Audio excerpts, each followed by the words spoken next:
2018 সালে স্টুডেন্টরা নামছে, জয় হয়েছে। 2019 সালে নামছে, তারা জয় হয়েছে। এইবারও নামছে, এইবারও তাকে পদত্যাগ করা যাবে। 1952 সালে, 62 সালে, 66 সালে, 69 গণ অভ্যুত্থান। আর এই হাসিনা কি করলো? 71 সালে আমরা যুদ্ধ দেখি নাই, কিন্তু 24 সালে আমাদের যে সন্তানেরা যে নিয়ে আসলো, এটা একটা আমাদের স্বাধীনতা, এটা দ্বিতীয় স্বাধীনতা আমাদের। অতএব যাদের রক্তের বিনিময়ে আমাদের এই স্বাধীনতা পেয়েছে, তাদের যেন মর্যাদাশীল, তাদেরকে সবাইকে যেন লিস্ট করে দেশে একটা মর্যাদাশীল তাদেরকে দেওয়া হয়। এটা হলো আমাদের 24 সালের দ্বিতীয় স্বাধীনতা। শেখ হাসিনা পাপের প্রায়শ্চিত্ত পাইছে, অবশ্যই শেখ হাসিনার পাপের প্রায়শ্চিত্ত বাংলার মাটিতে এনে তাকে দেওয়া হবে। ঠিক। আর ভাই কি নিয়ে আসবে আগে? কি পাইছে আমার ভাই? কিছু পাই নাই, কিছু পাইতাম। তারপরে তো শান্তি। আজ মানে মনের মধ্যে অনেক শান্তি। স্বাধীন করছি, আজকে আমরা দেশ স্বাধীন করছি। এক মিনিট দাঁড়ান, এই দাঁড়ান, নেন। আপনারা বলবেন যে এটা হাসিনা আর ভাই আর বস কি লাঠি পাইছে? কোথা থেকে আনলেন? গণভবন থেকে? না ভাই, এটা তো আমরা সাথে করে নিয়ে গেছি।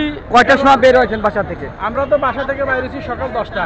সকাল 10টা? জি। আর এখন ফিরলেন? এখন ফিরলাম। সারাদিন ক্লান্তর মাঝেও অফুরন্ত আনন্দ। এখন আনন্দ আছে।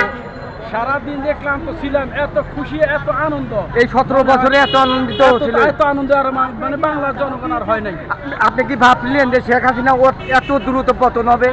তবে ভাবি নাই যে সে আল্লাহর উপর বিশ্বাস ছিল শয়তান দূর হবে, কিন্তু এত দ্রুত এত দ্রুত যে শয়তান চলে যাবে, পালায়ন করবে, তা বলার বাহিরে। কোন মায়ের কান্না যে আল্লাহ কবুল করেছে? নিশ্চয়ই, অবশ্যই যতগুলা মায়ের কোল খালি হয়েছে, প্রত্যেকটা মায়ের কান্নার রুল আল্লাহ পাকের কানে পৌঁছাইছে, তার কারণে শয়তান আমাদের দেশ থেকে পলায়ন করছে। আর মনে হয় না শয়তান বাংলার মাটিতে পা রাখতে পারবে কিনা। মাশাআল্লাহ। আপনি কি বলবেন বলেন তো? আমি শুধু এতটুকু বলতে চাই যে আমাদের আমি শুধু এতটুকু বলতে চাই যে আমাদের গত এতগুলো বছরের যে অশান্তি ছিল, সেটা এখন যে কোনোভাবে হোক আমরা শান্তির দিকে আগে যাবো, সব কিছু সমন্বয় করে। আচ্ছা, আমি আর একটা প্রশ্ন করে কিছু মনে করলাম, তারেক জিয়া সম্বন্ধে কিছু বলেন। আমাদের নেতা তারেক জিয়া, উনাকে কি মেসেজ দেবেন?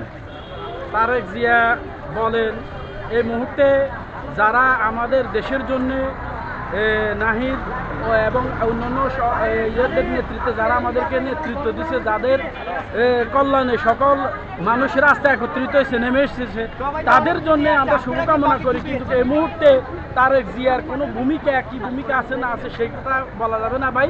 ঠিক। এখন বলা যাবে